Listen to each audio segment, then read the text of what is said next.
Welcome to the Indie Film Hustle Podcast, episode number 75. To make a film is easy. To make a good film is war. To make a very good film is a miracle. Alejandro Inarritu. Broadcasting from the back alley in Hollywood, it's the Indie Film Hustle Podcast, where we show you how to survive and thrive as an indie filmmaker in the jungles of the film biz. And here's your host, Alex Ferrari. Welcome, my indie film hustlers, to another episode of the Indie Film Hustle Podcast. I am your humble host, Alex Ferrari. Today's episode is sponsored by VideoBlocks. Now, VideoBlocks is a subscription-based stock media company that has unlimited amount of stock footage that you can download, and it is super affordable. I use this on all of my projects. It is my go-to place for stock footage. They have over 115,000 HD video clips, After Effects templates, motion graphic backgrounds, and cinegraphs. And on average, most people spend about $1 per download over the course of the year.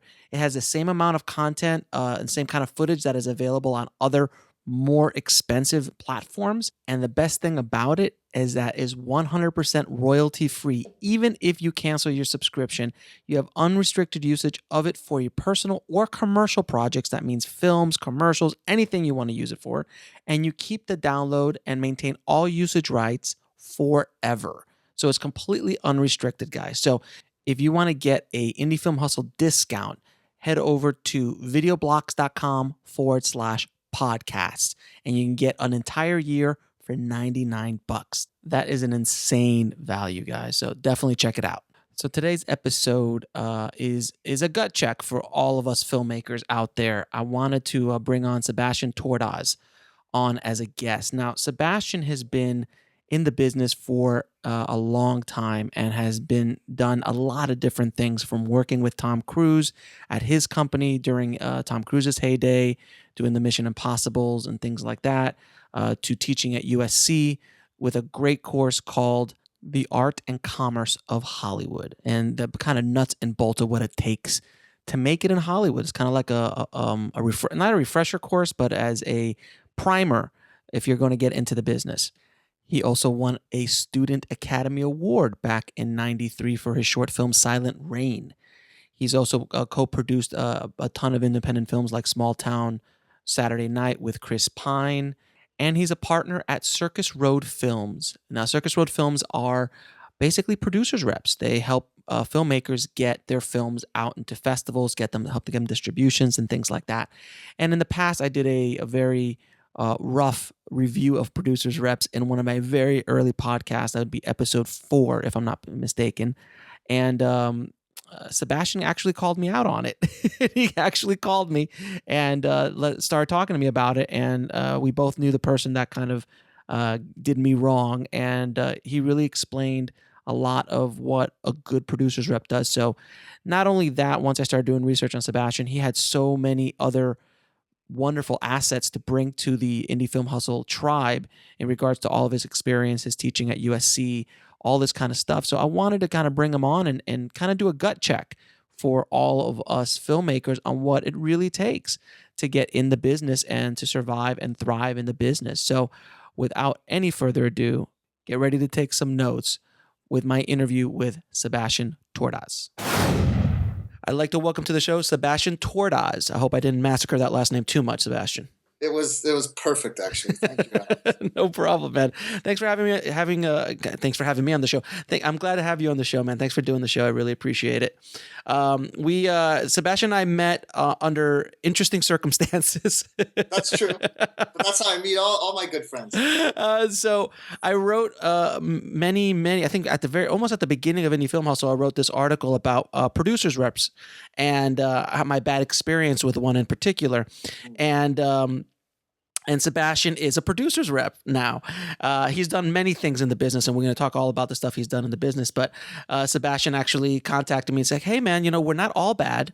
I'm like, "I know." And then we just started talking. I'm like, and I got his perspective on what a real producer's rep does, a reputable one, and what the actual inside of that world is, as opposed to just my horrible experience. But so we're going to talk a little bit about that and talk a little about a bunch of the other stuff that Sebastian does. So, Sebastian, you did a show on YouTube called The Insiders, which I have now become addicted to. Why? Thanks. Because you've got some amazing guests that come on, and you really you're similar to me in the sense that you're a straight shooter. You don't BS. You don't kind of dance around it. You're like, this is what it takes, guys. This is what it really takes, and to make it in the business. And boom, boom, boom. And you ask these kind of questions. So, can you talk a little bit about The Insiders and tell everybody about it? Right. Okay. Well, thank you first of all for having me on. That's very nice of you to say nice things. So yeah, well, because I do a lot of different things. I mean, I teach at USC. I teach at another place called National University. I am a producer's rep. I just kind of I just believe in paying it forward, and I try to be helpful to people. These are really just avenues of being helpful. Mm-hmm. So The Insiders, believe it or not, what's interesting, it goes right back to producer repping. If you look us up on IMDb, my co-producer on that and director of all the episodes is Kevin Hamadani. Mm-hmm. And we actually represented Kevin's film. That's how I met Kevin. He made it's true. So this is it all. It's kind of like what you do, Alex, where you do a lot of different things, but they all kind of they're synergistic, as they say. Yes. So I met Kevin. We represented a film of his. It's not the best title. I hate the title, but it's a very good movie. It's called Junk. Mm-hmm. Junk. Junk. That's a rough movie to sell. It's a rough movie. Just the title alone did not help us sell this movie. But we did do a good job in selling it. Kevin was actually very happy. Hence, he did a show with me. That it goes back to the beginning. There are some good producer reps out there. Mm-hmm. But anyway, so what his story was, if you look up Kevin, that movie Junk was in a lot of film festivals. Actually, he did really well on the festival circuit. And he wanted to, sell it, and we got involved with him, and we helped him get his distributor, made the deal, etc. And he was very happy with that. And then it was probably about, Kevin's gone on to do even additional films and shorts, and he's been like in Seattle Film Festival, in Austin, and Los Angeles Film Festival, etc. and other things. He's very good. You can and watch Junk. Oh, I should tell you the movie is about kind of a burned out filmmaker who goes through the festival circuit. I gotta actually watch that now. Yeah, who goes through the whole thing of festivals, and also it's got a fantastic cameo in it. If you love movies in the 1980s, this has one of the best cameos ever. Oh, great. In this movie. And it's about this filmmaker's journey of making his movie, an independent film, going through the festival circuit, and then getting it released. It's literally what we're talking about. Okay. So it's a fantastic movie, really. Okay. Anyway, so it's called Junk. Just you can find it everywhere. I'll put it in the show notes. Okay. So anyway, so that went well, and it was about 2 years after that, maybe he started directing for this YouTube network, YouTube channel called The Lip TV. Mm-hmm. And there's some other great shows on there. One of the best shows ever about interview about documentaries. It's called BYOD, Bring Your Own Doc. Mm-hmm. It's fantastic. So if you love documentaries, you just go to YouTube and do BYOD. Anyway, Kevin was directing a lot of these. He directed quite a few of the various shows, and he asked me if I wanted to do one. And I think he got the idea because I also teach at USC. So here's how this comes full circle, because I had asked him to be a guest in one of my classes, mm-hmm. and we had a great time. Again, no BS. We swear, we do all kinds of great stuff in my class. Mm-hmm. And he had a rockin' good time. And so he thought, well, maybe we could put this on the air. Now, granted, we can't be quite as loose as we are, in a private room setting. Sure. But he had the idea of doing the show, and I said yes. And the reason I said yes was because of my background. I know a lot of people, like almost everybody on that show, not everyone, but almost everyone I know, personally or have worked with in some capacity. And I just knew all these people, and a lot of them I was inviting to my class. So like if you Google my name, Sebastian Twardosz, and USC, my class pops up and you see all this great list of guest speakers. And I was saying to myself, this is really cool that I could bring them into class and teach everyone. Because my class is like 2 hours of me talking and then 2 hours of the guest speaker Q&A. And so I said, I really wish more people could hear what these guys have to say. And so the idea was to just and I knew a lot of these guests because I'd done classes with them. I've had a good rapport with them. So, Kevin gave me the opportunity and he said, look, I think I can get you this show on the Lip TV. And so I went in to meet with the guys who run it. This one guy, Michael Lustig, is the kind of creator, the executive producer of all of it. Mm-hmm. And they said, yeah, let's give it a shot. So I did it. We ended up doing 42 episodes.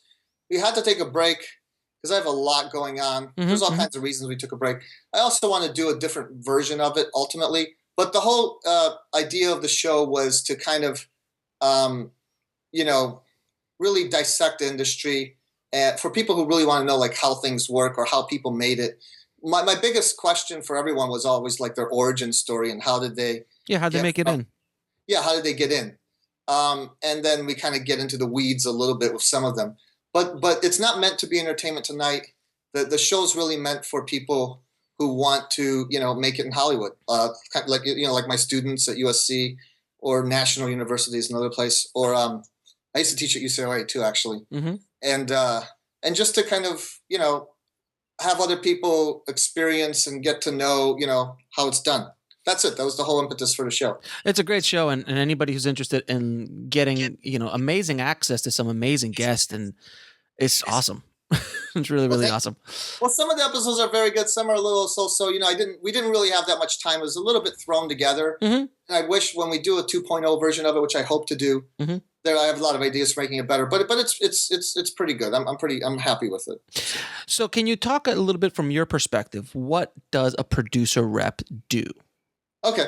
Well, there are different kinds of producer reps. Ultimately, their job is to help you get distribution, to like find you a distribution deal, and then to negotiate the basic terms of that. That's the ultimate job, and that's what most producer reps do. We do more than that, but that's the basics. And you say we? Who is we? Well, my partner Glenn Reynolds and I, and then we have a couple other people that work with us who are also partners, Alex Noe mm-hmm. And Josh Hallman. We have varied backgrounds. Glenn produced Conversations with Other Women. He started like a really successful foreign sales company.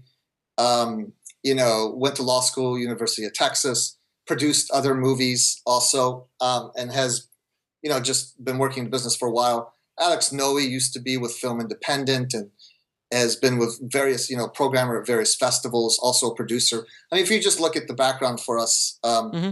we are doing well. Josh Hallman, by the way, is really cool. I think it was 2 summers ago he won the Austin Film Festival for writing comedy spec. Oh, nice. He wrote. So we're all in the business too in various ways. And really what we're doing is, you make various relationships as you kind of go through. And it just turned out that we knew a lot of people who could help in terms of distribution. But like I said, we do more. Like we do a lot of festival consulting, which is a big aspect of it. And then we actually do the deals, the actual contracts. So now you say we again, but your name, you haven't mentioned the name of your company once. I just want to make sure you get it out there. I'm sorry. Yes, it's called Circus Road Films. Circus okay. Road Films. No worries. Now the situation that I was in, and the reason why we spoke heavily about that, and the mm-hmm. negative connotation is that the person that has since been ousted from the business. Are there still, in your experience, producer reps out there who are doing that kind of negative? We talked a little bit about upfront payments and things like that. We'll talk about what producers reps generally get charged and things like that. But the abuse that this person's. And if you want to say her name, I have no problem. I'm not going to say that. I don't think that's appropriate. But okay. I mean, when I read the article that you posted, I knew exactly who you're talking about, like instantly. And anybody who in this part of the business, because it's a very small part of the business, this particular niche mm-hmm. of it, anyone would know right away. You somehow found your way to the worst, a bad actor, as they say, like really probably the worst, mm-hmm. Which is unfortunate. And although you did get a deal at the end, which is better than not getting any deal at all. I still lost money, but it was a little right. deal, yeah. Right. Well, So, that it's just unfortunate. But are there other people like that? There is no one that I'm aware of that it's at that level. Honestly, it's Okay. just, because that particular person had various filings against them in the Better Business Bureau, all kinds of stuff. Hmm. I have never seen that with anyone else. You just happen to fall into the worst. There are some other people who I'm sort of concerned with Hmm. because I know the appropriate way to do this Hmm. and the not appropriate way. Let me just say this. You know, because upfront fees in this part of the business are actually normal. But here's the thing, it's hard. It might be hard to tell from the filmmaker's side of it, I suppose. But, you know, like we don't represent movies if one, we don't like them, or two, we don't think we can get them a deal. We just will pass because there is the internet and there is, our reputations. And like for us, like I've represented other students at USC, or I've represented, some of my other professors there. Actually, my boss, and so That must be very interesting. well, it wasn't my direct boss, but she's definitely my superior there at the school because she's the head of the producing track. But and we did the fee and everything. But we come through for our clients, and I suppose the difference is do you just take money just to take the money, or do you take it because you really want to be helpful and you think you can be helpful? And that's kind of it for me. I'll if I think I can be helpful, then yeah, I'll do it. But if I, because some movies are, you just can't. There's just nothing we can do. So, you just have to walk away. Right. Also, there's some filmmakers. It's just, life might be too short. So you just have to walk away. I know the But feeling. again, but with you, it was very unfortunate. You just happened to fall into the wrong hands. And, I don't know what to say. I don't think most people are like that. There are some people I'm a little bit concerned with. Mm-hmm. It's true. Because anybody can be a producer's rep. So really, it's about just doing a lot of research. And I know in your case, you said you even had a recommendation or referral. Oh yeah. Which makes it even tougher. It was from a very major organization that I was a part of, and Yeah. and that producer's rep came and spoke and was represented, recommended by the head of the organization, everything. So that was a lot of due diligence right there because I trusted the organization. It has nothing to do with the organization; it just happened to be a bad situation. But yeah. I just don't know what to say to that because I just don't know what to say because you do have to do the due diligence. It was really it's okay, man. It was really early on in my career. I was literally in diapers almost in the sense of in the business, and she saw me coming from a mile away, and that was what happened. And life goes on. But so with that said, what do producers reps generally charge as a general statement for representing of a representation of an indie film? Well, what they charge depends on what they do. Okay. And they charge at different points. So we'll start from various places. You can get a producer rep for just 10%. Mm-hmm. But there's two kinds of reps that will work in that zone. One is the major agencies, and they're really working with movies that are pure Sundance movies that have very recognizable names in them, if not stars, just kind of moonlighting in indie films. It's very hard for what I call a true independent to get that kind of representation. It's possible, but it's very hard. Mm-hmm. And then there are the other reps who just do it at a 10%. But what happens is if they can't, sell your movie in a month, or if you don't get into a major festival like Sundance, Tribeca, Toronto, or South by Southwest, they'll just drop you, and they might do it amicably, but really, it's for most, 9 out of 10 independent movies, the 10% reps are really truly not interested or are disinterested. Mm-hmm. I even have a story of one film that we represented that we did a good job on.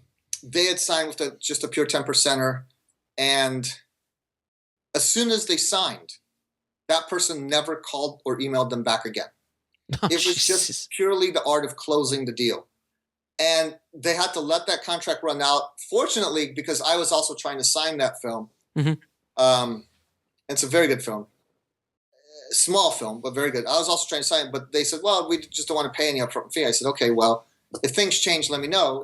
But I said to him, I said, look, at the very least, just sign 3 months. I said, no more. I said, because look, if they can't get it done in 3 months, they're not ever going to do it. Mm-hmm. And that's a good thing. They were able to get their clause down to 3 months. So that 3 months later, they contacted me and said, look, we walked away because they literally told me, this guy's never called us back. And so we took on the film. In less than 2 months, we had them a deal, and they were really happy, and on and on and on. So, okay, so that's the 10%ers. And mind you, that's really good if you have the right kind of film. The right kind of film basically means you have to be in the big 4 festivals, or it's got to have like some extremely marketable element to it. Mm-hmm. But this is the smallest minority of indie films. It truly is. Mm-hmm.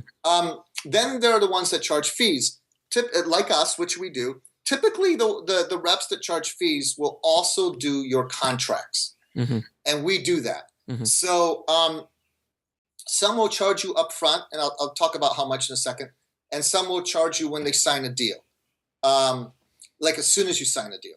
And it could vary. Basically, the magic number seems to fall between 5 and 10,000. Mm-hmm. It really does vary. Also, depending on, there's so many factors that go into it. So, but that number seems to fall between 5 and 10, which is where we are. And then, for us, we do another thing. So that's most reps. Most reps, it's really just about making the deal, finding your distribution, and which I said is the main thing. But with us, we do more. Like one of the main things that I do is festival consulting, and I do a lot of festival consulting. That you can just hire a film festival consultant separately, and that could run you $500 to $1,000 a month. Right. A month. It really can. And so what we do is we do festival consulting, we do the distribution submissions, and then we do the contracts. All 3 wrapped into our fee, and I think we are well worth it. I kind of use like my class as an example. Like to get me in my class at USC, you could just look this up. My class there costs $6,500, mm-hmm. which is a lot of money. But mind you, this class is a really good class. So if you watch any of the Insiders episodes, it is way better than even that because you're just getting a small taste of it, mm-hmm. not getting the real, the kind of stuff you can say off screen, right. And also all the stuff before that we talk about. So, you have to put it in the context for what you're getting, what the person's actually doing, and what they can charge for. Because look, we don't have to help you get into a festival. The reason we do it, I'll tell you why we do it. We do it for a couple reasons. One, it can help to sell your film if you get into the right festival. Mm-hmm. 2, it's good for you in your career. It will help you advance your career. And really, if you look at me specifically, I mean, I'm teaching. Believe me, I'm not teaching for the money. I make more money doing, Circus Road or doing other things that I do than I do teaching. I do teaching because I'm trying to pay it forward. And I love this business and I want to make it easier for people than it was for me, basically. Mm-hmm. That's kind of same here. That's basically what it is. My whole thing is like remembering like what it was like for me when I was 18 and I got out here. I mean, even the class that I teach at USC is actually the class I wish I had, mm-hmm. and that I needed when I was at USC, but I didn't have, or they didn't have it there. So it's really the impetus for all of it. So anyway, so that's kind of how the fee stuff works. It just depends what you get. If they're doing your contracts, mm-hmm. they're always going to charge. The reason is because you're going to have to hire a lawyer, no matter what you do. You're going to have to hire one. I mean, suppose you could do it on your own, but it wouldn't be. I wouldn't advisable to do it. Yeah. So you're going to pay one way or another. And what we're doing is we have all that in house, as opposed to just being a pure rep without doing the contracts, because the 10%ers typically will have to match you up, pair you up with a lawyer. And by the way, when you're paying that lawyer, if they're referring a lawyer, they're probably getting kind of a fee, a kickback that mm-hmm. you don't even know about. Right? Oh, of course. Yeah, that's the way the system's played. Getting paid, you just don't know about it. So with us, we just happen to be very upfront about it, mm-hmm. and say, well, here's what it is. These are the actual costs of doing this. And then if you get into a good festival, let's say the Austin, well, obviously the big four, talked about. But mm-hmm. let's say you get into a smaller but great festival like Austin or Telluride or Cinequest. Well, Telluride for sure, but But we go often to those festivals. We don't charge anymore to do any of that, but we go. And our advice is rock solid on all sorts of things because we've kind of been there before. But these things cost. So. Yeah, of course, there's a cost involved with it. So, well, thank you for explaining that a little bit more and getting your perspective on what a real producer's rep does, and let everybody understand what that situation is. Now, in your past, you have worked with a lot of people, but specifically, you had the opportunity to work with a mega movie star as a producer, Mr. Tom Cruise. What was it like working with Tom Cruise on the level that you were working with him on?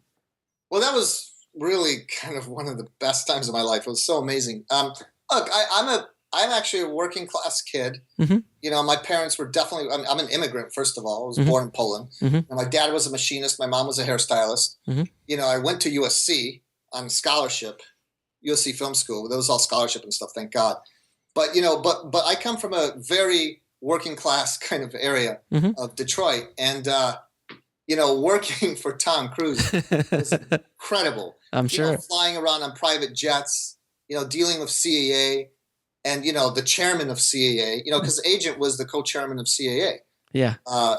His publicist was the number one publicist in the business, Pat Kingsley, PMK. And, we were, it was at the height of his career. When I was there, it was Mission 1, Mission 2, Jerry Maguire, and Eyes Wide Shut. And then the movie he produced, which was Without Limits, which is, I was on set for that. So, I mean, it was eye-opening. In hindsight's always a good thing, I suppose. But these companies, they're small, first of all. So when you have it's the same today as it was then.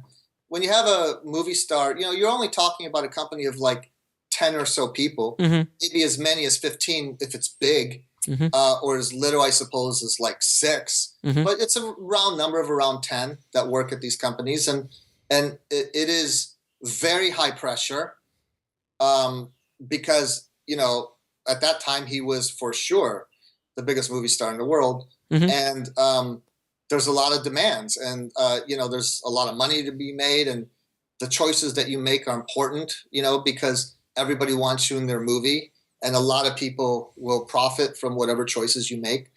So it was. I would describe it as extremely a very high pressure place for sure. That sounds interesting. And you've made obviously a lot of contacts along the way, being in those kind of situations. Yeah, because everyone's calling. So studio heads. I mean, literally chairmen of studios or chairwomen of studios.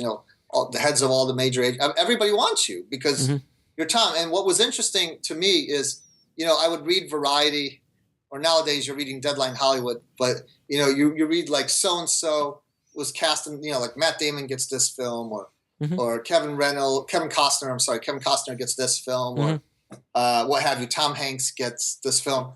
And the truth of the matter is that we had seen that script and it had been offered to Tom Cruise probably 6 months or more before it ever got offered to anybody else, and it appeared in the trades. We would see everything.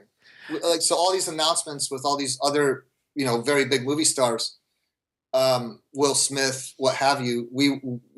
These are scripts we had seen 6 months, 9 months before it was ever announced that somebody else was in it. So you were working at the top of the mountain. What's funny is it didn't feel that way when you were there. Because there's always, working at these companies, there's always there's concentric circles. And, obviously my boss, who was Tom's partner, Paula Wagner, she's in the center of it. And we're, there's rings outside of that. We were close to the center, but, but yes, I mean, we were at Paramount, so I suppose we were at the top of the mountain. But like I said, literally. Yeah, but it really doesn't feel that way. It's just a lot of work, a lot of script reading, a lot of production, just a lot of, you're working so much that you lose sight of the outside world in a sense. You actually lose sight of where you are in a way, because you still have to do the actual work, and you're not. I wasn't his producing partner or anything. I'm not the head of the studio. I'm working at his company, and yes, I was one of the 10 or so people, Mhm. core people there for a long time, but you lose sight just because you're buried in so much work. Now, with Eyes Wide Shut, were you involved with Eyes Wide Shut at all? Or? No. No. So no, with Stanley Kubrick is always an exception, I think. We were not involved with that movie. Mhm. No. That was all Stanley. It was all Stanley. It was going on at the same time as Mission 1, Mission 2, Jerry Maguire, and Without Limits. Those were all happening around the same time. But Tom, actors are busy. They can do more than one thing. And Tom's also a producer. They could do more. They do numerous movies every year. So that was while everything else was going on. But I heard that. But I also heard that Stanley basically locked up Tom for what, 18 months? Well, that's true. But Tom was still he is a producer. Mhm. So although Tom may have been acting in that movie, he's still reading scripts for his next movie. He's still reading scripts of writers he wants to hire to write Mission Impossible 2. Yeah, he's working. Well, we were in development on Mission 2 so it's not like he was only doing that. We were in active development on Mission 2 while he was there. He was reading and meeting with writers and directors for Mission 2. So that was obviously the big impetus, because Mission 1 had just come out. Mhm.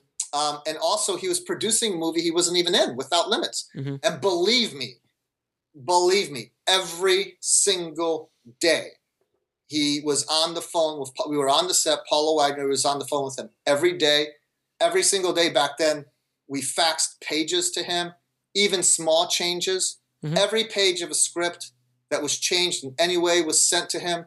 He was overnighted back then. Back then it was videotapes. We couldn't do what we can do now. All right. Because we're talking about 1995 here. Sure. Internet was just a baby.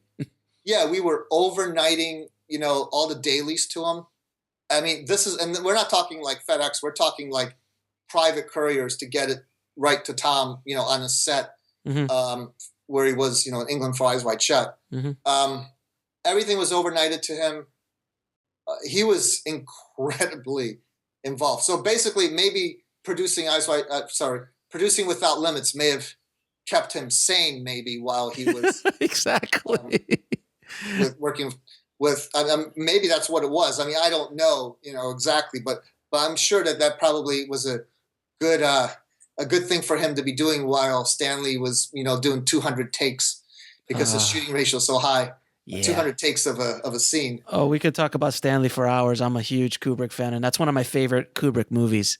Believe it or not, I love Eyes Wide Shut. Oh, I have some stories I could tell you then, because we would hear stuff that would like mind blowing. But yeah, so I'm sure the production company side, the development side of all the other things Tom was doing probably kept him sane while he was doing Eyes Wide Shut. Like I said, we had nothing to do with that. So, sure. So, Stanley could do his thing. Tom was in it, and I think he was very happy to be in it.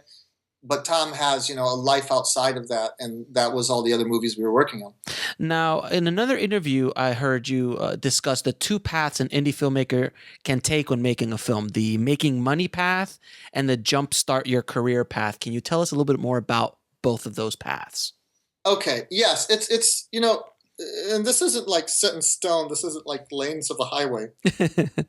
But yes, there seem to be two paths that I've seen for indie films. So if all you want to do is just make money, there are certain kinds of films you make, and there are certain kinds of things you put into those movies, and they tend to be more genre movies, or action movies, or horror movies, or what have you.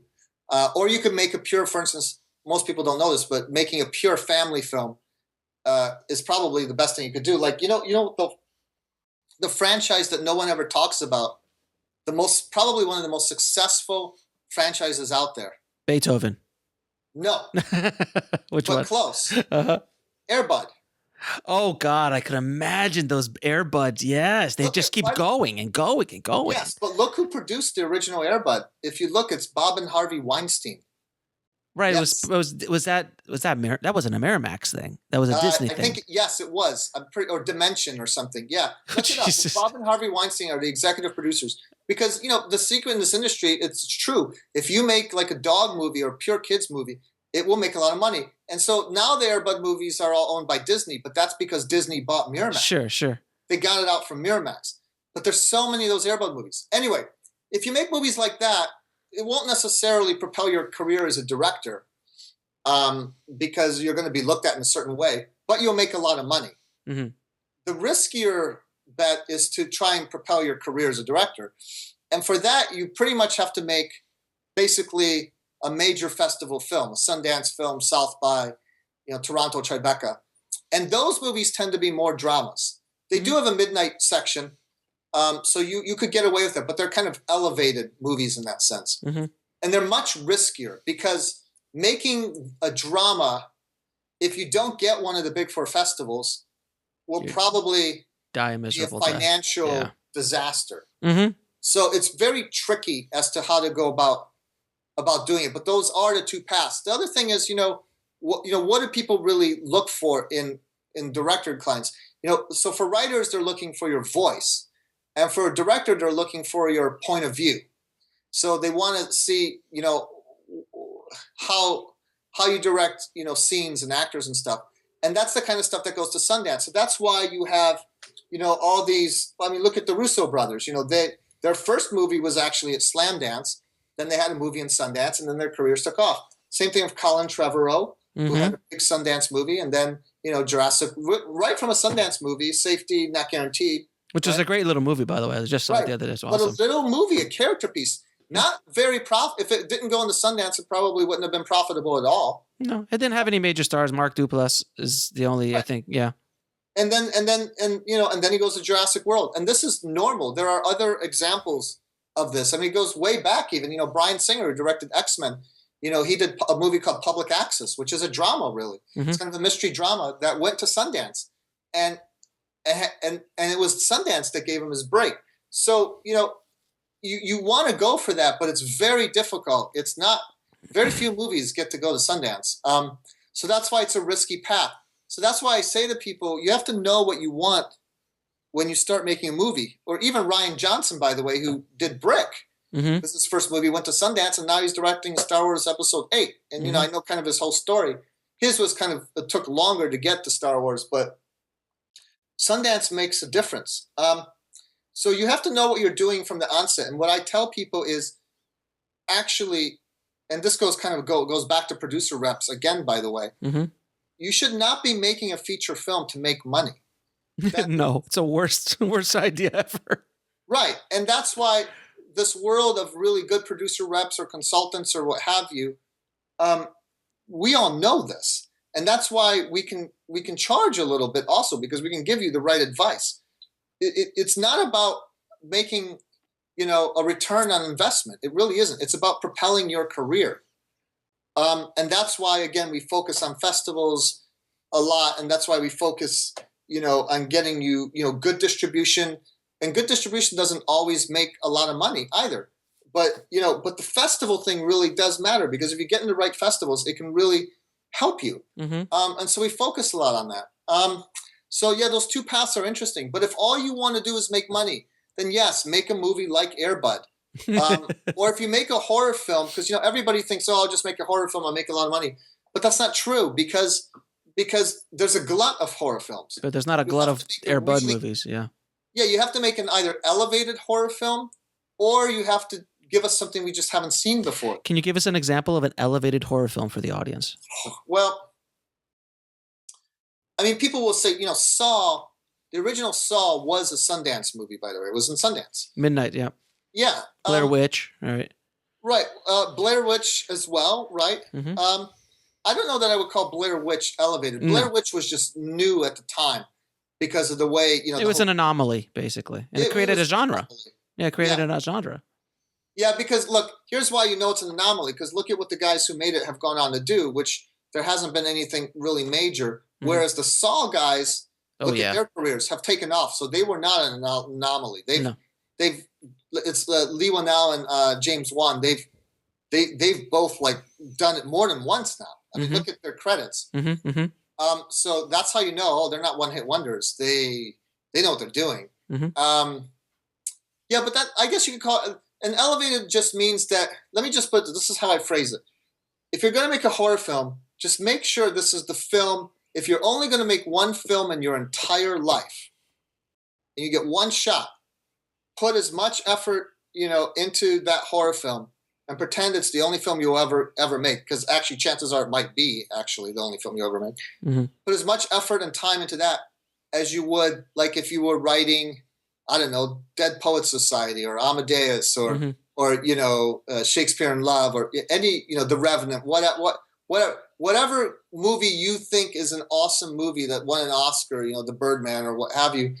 Put as much effort into your horror movie as you would into that, and that will probably make it better. And that includes with the script, by the way, because it all does start with the script. So yeah, that's my long-winded answer to like the two paths to take. Now with that, which is something I kind of talk about a little bit as well, is finding your voice and finding your point of view, like you pointed out. Can you go a little bit more into dealing like the voice of a screenwriter, and to many ways a voice or a perspective of a director? Because obviously the people who've all made it in this business, they all have very strong points of view or very strong voices. I mean, Tarantino's voice it's like a bullhorn, and Scorsese and even Spielberg and Fincher, they all have such a strong, distinct point of view, voice, style. Can you talk a little bit about that? Because I think a lot of filmmakers that make movies today, they just slap stuff together and try to copy somebody else, or have no real point of view. They're just kind of putting it out there just to say, hey, I made a movie. Well, let me give you an example of voice. I start my one class at USC tonight, so I happen to have my syllabus and everything in front of me. I'm going to give you an example. I will attribute this to a good friend of mine. His name is Alex Litvak, and he's a screenwriter. You could look him up. He's made written some good movies. He was also an executive at 20th Century Fox. Mm-hmm. He's a great guy. But he said this once in one of my classes, and I wrote it down because I liked it so much. So here's an exact example of it, and then we can talk about it. Mm-hmm. It'll be short. So here's a very good, well-written piece of screenplay, which I'll read to you in a second. There's nothing wrong with it. It's well-written. But it doesn't have voice, and I'll read to you the version that does. Mm-hmm. So here we go. Ready? Mm-hmm. Interior Jack's apartment night. Jack is asleep on his couch. There's a knock at his front door. He stirs awake as Jane enters. Perfectly competent, well-written. Sure. Fine. Mm-hmm. But it lacks voice. So here's voice. Ready? Mm-hmm. Interior Jack's apartment night. What a shithole. That's actually a compliment. Jack's asleep on his couch. There's a knock at his front door. He stirs awake. Jane enters. She can stop traffic. Air traffic. Oh, Jesus. Right? So ultimately the difference is, yes, it has tone. First, there's tone, Mm-hmm. there's attitude in the Mhm. writing. Mm-hmm. But if you're listening to it, it's visual. Mhm. Like he says, what a shithole. Instantly in your mind, you're thinking, okay, his apartment's a shithole. You can picture it. Jane enters. They don't describe Jane. They just say she can stop traffic, air traffic. And in your mind, whatever you, the reader or listener, thinks is the hottest woman that could walk in the room will come up in your mind. It's Mhm. visual. Mm-hmm. So a voice is a couple things. As a writer and then as a director, it's different. But because obviously you have visuals. But as a writer, it's about tone and feeling, and the ability to make somebody picture something in their mind. But it's also the ability to make somebody feel. Ultimately, your voice is, this entire business ultimately is, can you make either the real reader feel something or the viewer in a movie theater feel something? It's all about feelings. Mm-hmm. Mm-hmm. Really, that's all it is. And people who have a voice are a master of getting the reader to feel something. But one way of doing that is obviously getting them to picture it. So, that has a lot to do with voice. The other thing is, don't self-censor. There ultimately are no rules. Yes, you have to know how to write a good screenplay. So read a lot, and I mean a lot of screenplays. But really, there are no rules. So you don't have to necessarily be grammatically correct. You can say anything. Never self-censor. And I always say in class, I mean, look at Bridesmaids. You've got you've got a fat chick taking a dump in a sink. Mm-hmm. I mean, okay, there's nothing nothing you can write that people in Hollywood will get offended by or whatever. Mm-hmm. It's like, if you want to be funny, then be funny. If you want to be serious, then be serious. But never self-censor, and take risks. And just, you kind of want to be yourself. If you can be yourself in your writing, then that's what you want to be.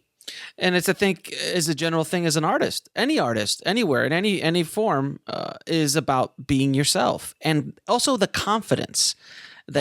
Confidence is so, when like that second piece that you wrote, it took a lot more balls to write that kind of way than it did the first time.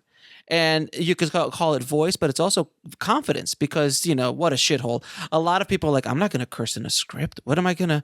But that's not the proper way. I haven't read it like that. You see, you already that little voice craps into your head, but then you got that guy who's just really confident, just like, boom, what a shithole. What a this or that. And that's what people, I think, in a lot of ways, really are attracted to. I actually talk about confidence in class. So you totally nailed it. There's another word for it too, though. Mm-hmm. Confidence is the right word, but it's called being in control of your story. Mm-hmm. It's like when you're giving a pitch to somebody, or when you're talking to somebody about what you want to make. They have to have a sense that you are in control of your story, and being in control of it means you are confident. And yes, it's like dating. I mean, there's always analogies to Hollywood dating. Mm-hmm. Yes, if you can be confident, that's not cocky per se, but confident. That shows strength, and it shows that you really know your characters. You control the scene, and that's also what I mean by don't self-censor. Don't. Yeah, I know. A lot of young writers and a lot of filmmakers will censor themselves before they ever come out the gate, and I'm like, look, other people are going to try to censor you. Why are you going to try to censor yourself before you come out the gate? Let the other people do that, because that's what happens. Good scripts get watered down. By the way, one of the best scripts I ever read a long time ago, and anybody in the business back then would tell you, this was in the mid-'90s again, was a script called East Grand Rapids High. Do you know what that was? No, which one was that? East Grand Rapids High was, I still have a draft of that, by the way. Oh, it's American Pie? It's American Pie. It's American Pie. I thought so, yeah. When we read that, because I was a creative executive at the time, people in the business, we were passing that script around like it was butter, like it was chocolate. Oh, it got sold for a record amount, I remember. Yes, because, see, everyone sees that movie in the sense of having seen the movie, right? Mm-hmm. And seen the sequels, which obviously aren't as good. But when you read that fresh, and there was no movies or nothing to look at, it was incredibly well written, and not censored, believe me, at all. And it was hilarious. And, it kept hitting a nerve. I'm like, oh yeah, I did that, or yeah, that's funny, that happened to me, or somebody I knew, blah, blah, blah, blah. And it was not self-censored. So just, go for it. Right. I mean, there was that movie, which I heard the script was amazing. I read the script. It was amazing. And it was much different than the movie was Last Boy Scout. Shane Black's script. Yes. The original was, it sold for like 3.5 million back in the day or something like that. Yeah. And it was remarkable. And they changed the Damon Wayne character from a wisecracking black guy from a surfer dude, if I remember correctly, in the original script or something like that.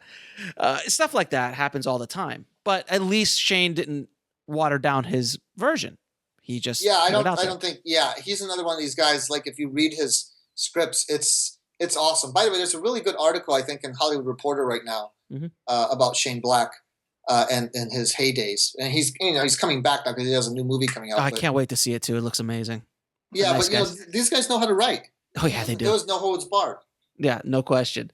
So to go back to film festivals real quick, would you suggest that if a filmmaker gets into let's say a Sundance, and they are not on track to get let's say a distribution deal, like, because I know a lot of Sundance winners that never got a deal because of the kind of tone of the movie or something along those lines.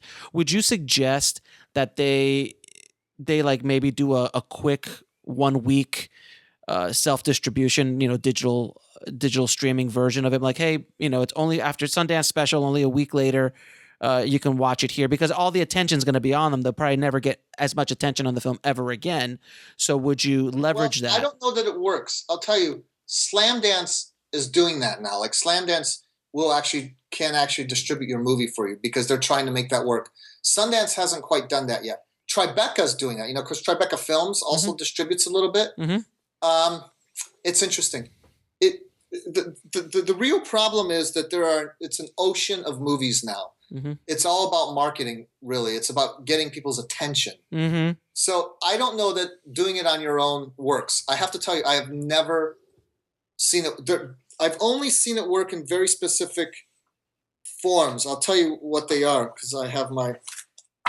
It's just it doesn't seem to work with narrative films at all. It kind of works with in the non-narrative space. Like there was a movie about like the education system that's making a fortune right now. That's all self-distributed.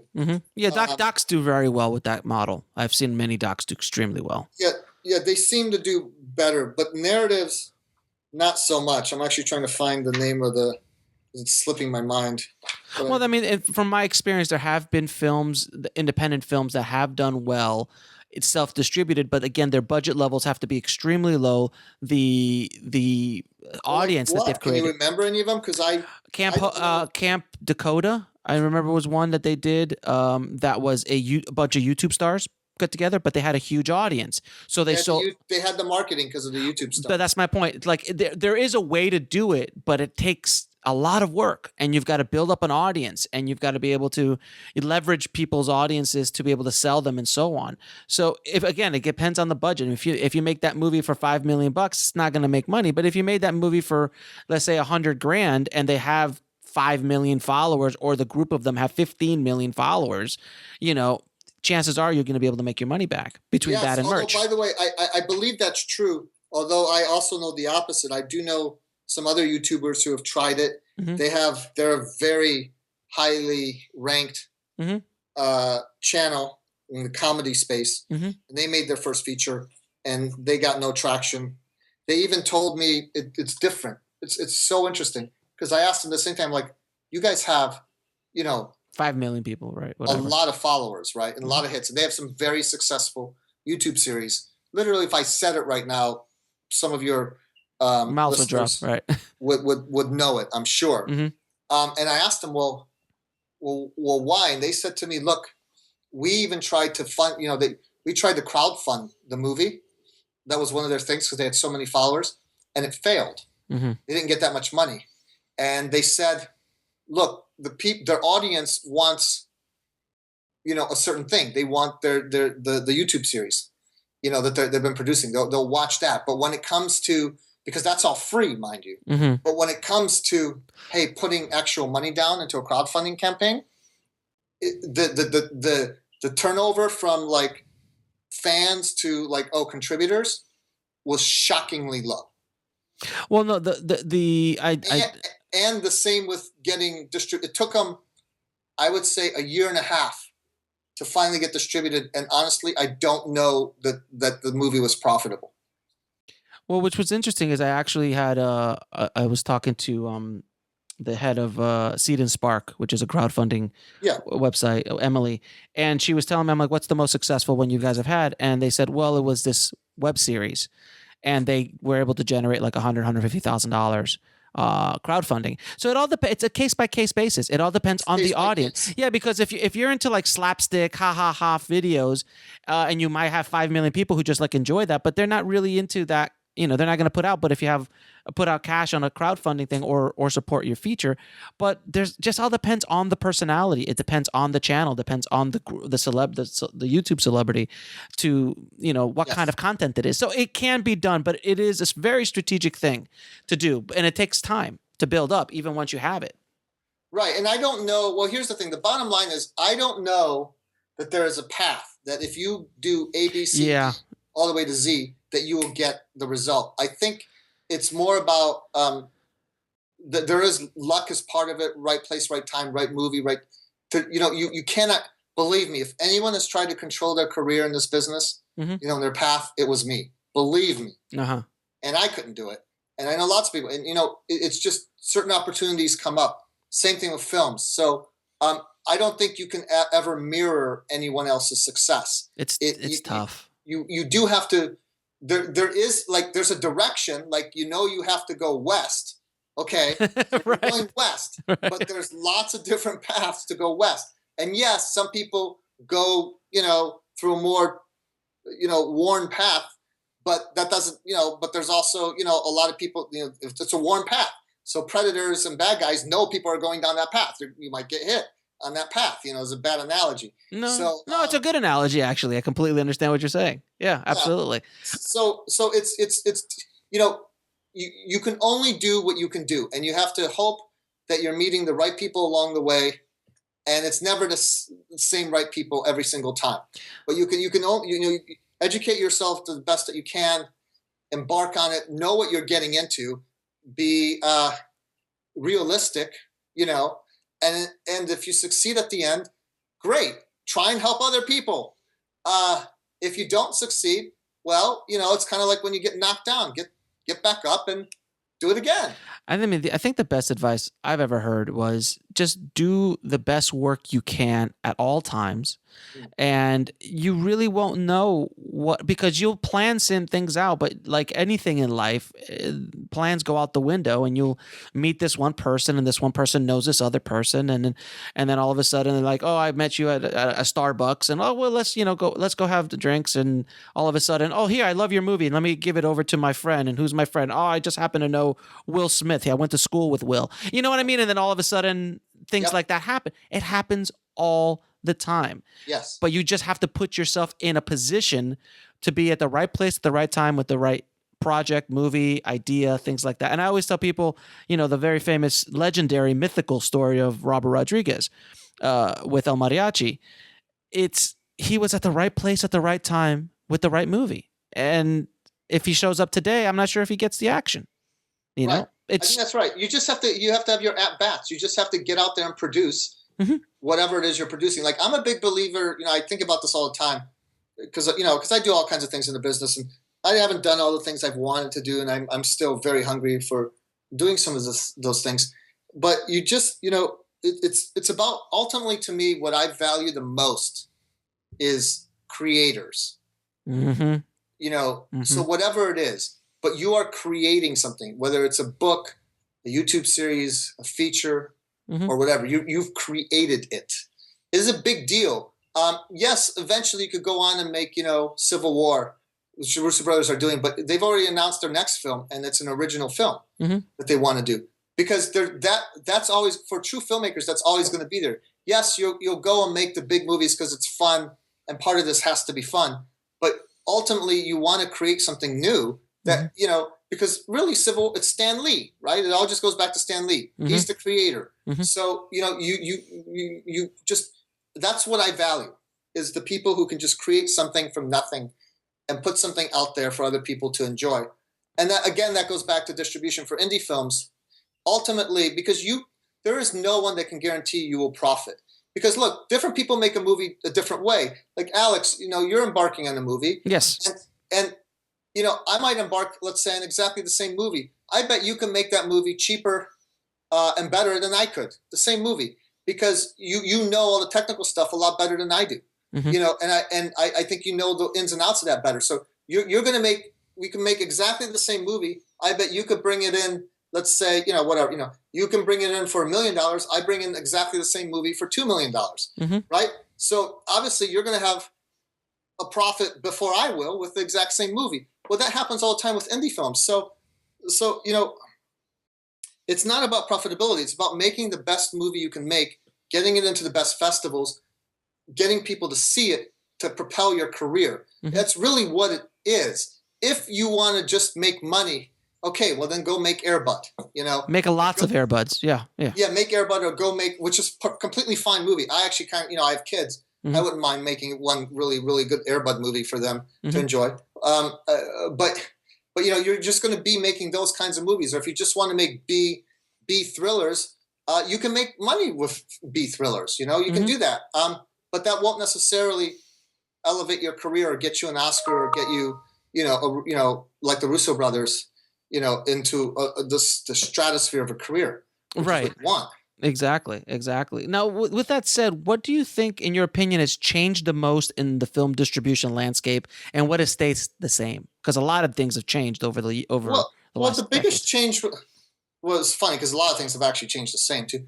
Really, the biggest change is there's just more and more and more movies.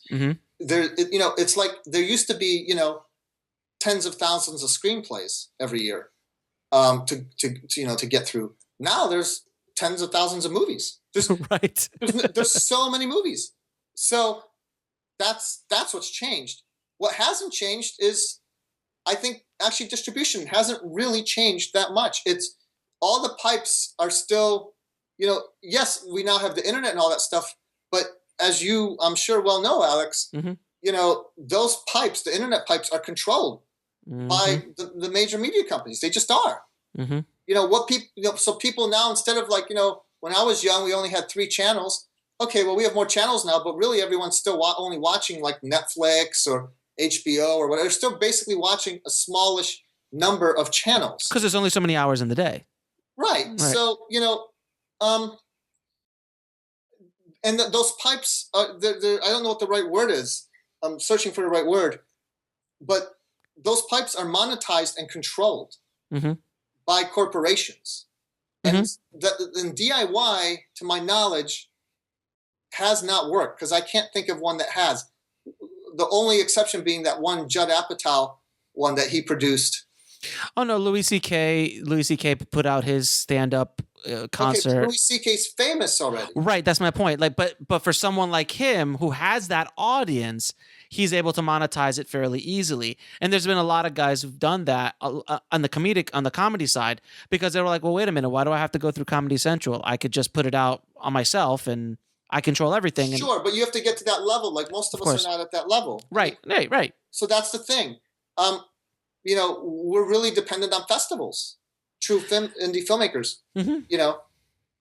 It's very again, and the festival, in my opinion, is only there not only to propel and to showcase filmmakers, but in the right festival, all the eyes of the industry are on that festival. So that's why the festivals matter, is because it's discovering new talent. That's right. That's the whole point. That's why I put so much emphasis into helping people get into one of the big 4. Right, exactly. And that's always the key with it's just getting eyeballs on your movie, and festivals are still a very, very big part of that. And if you can find other ways of getting eyes on movies, whether that be putting it on, a lot of guys do direct a short that's a killer short, and they put it up online and it goes viral, and all of a sudden some executives start seeing it and like, hey, you come over here and direct. Who's the guy? By the way, you don't even have to make a feature. That's one of the things I'm going to be talking about in class in a couple weeks. I don't really know why make a feature. If you can make an incredibly good short and achieve the same results as a feature. Again, it all depends. It's all case by case. Yes, it is case by case. I completely agree. But I'm just saying that if what people are thinking, I have to make a feature to prove that I can make a feature, that's just not true. I'll give you an example right now.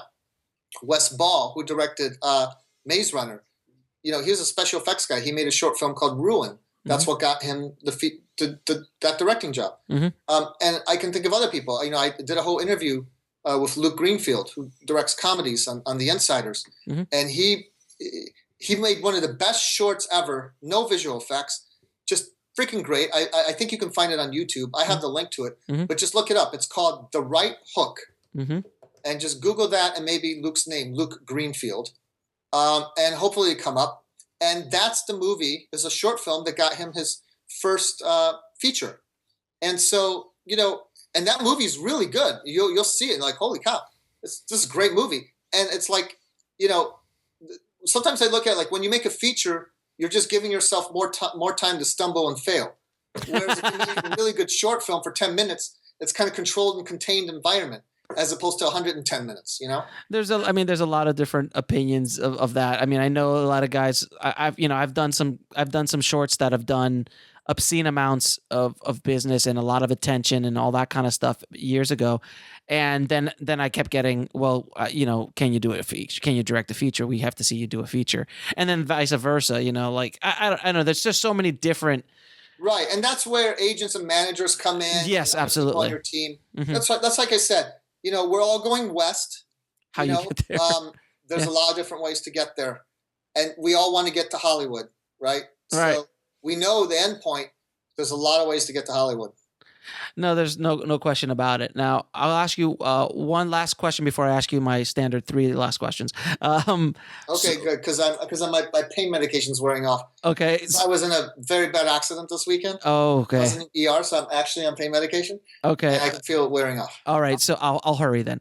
Okay. What would you say to someone who loves movies and just wants to get into the business and make a living in the business? Like someone just fresh, green, right off the boat. Well, I strongly believe you have to come to Los Angeles. Mm-hmm. I believe that you have to make a lot of friends. Mm-hmm. And I believe you should help your friends. I'll just leave it at that. I mean, I could tell you the actual steps and things you should do, but it comes down to that. Those are the core things you need to do. Yeah.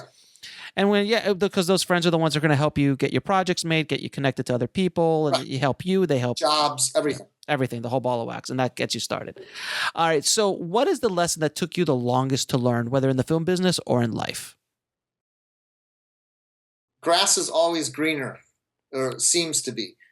You look at other people and their careers or their success or whatever in life or whatever it is. Don't worry about what other people are doing. Just worry about what you're doing. Great advice. What are your 3 favorite films of all time? No particular order. Well, my favorite film of all time is E.T. Okay. I really have one. Mm-hmm. It's that. Okay. Then I would say I don't put them in any order after E.T. Mm-hmm. I only have one favorite film. That's that. And then I would say, it's my generation. So, I love Star Wars. Sure. I love, Dead Poets Society, Toy Story, Forrest Gump, Raiders of the Lost Ark. And then, some movies that other people don't talk about much, but I love like Amadeus. I love Amadeus. Amadeus is also really phenomenal. Mm-hmm. Those are all good ones. Yeah. And it's the Lucas Spielberg generation, Zemeckis, Ready Player One. Yeah. Yeah. Now, where can people find you? Oh, well, I'm easy to find. Well, you can Google my name, which is hard. Sebastian Twardosz. Good luck. But you could just, I guess the easiest way is just Google Circus Road Films. Okay. Because that takes you to our website for our company, and my email's right there. Okay. Or, my email is just seb@circusroadfilms.com. All right. Or you just email Sebastian. I actually have a website. Yeah. It's just www.sebastiantwardosz.com. I'll put that in the show notes so nobody needs to figure out how to spell your last name. Yeah, but the website's good because it has some of my links to all my shows on there, links to my classes, link to my Facebook. I have a really good Facebook page. Actually, this would be great. I think it's good anyway. It's just called The Insiders on Facebook, and it's got kind of like a Godfather like icon thing on it, the hands with the cross. Anyway, I'm pretty easily findable. I'll put all those links in the show notes, guys. Sebastian, I know you're in pain, man, so thank you so much for doing this interview, man. I really appreciate it. Thank you. I really enjoyed it a lot. And by the way, your site and all the things that you do, I think are phenomenal. Oh, thank you, man. Sincerely. I mean, really good. I have to get to know you a little bit better, and I'm going to invite you to my class because I want you to speak. Oh, thank you so much. No, for sure. I just want to kind of wrap my head around like the right place to bring you in at. Oh, but I think what you're doing is really great. So congrats. Thanks again, my friend. I appreciate it and feel better. Thank you. Bye.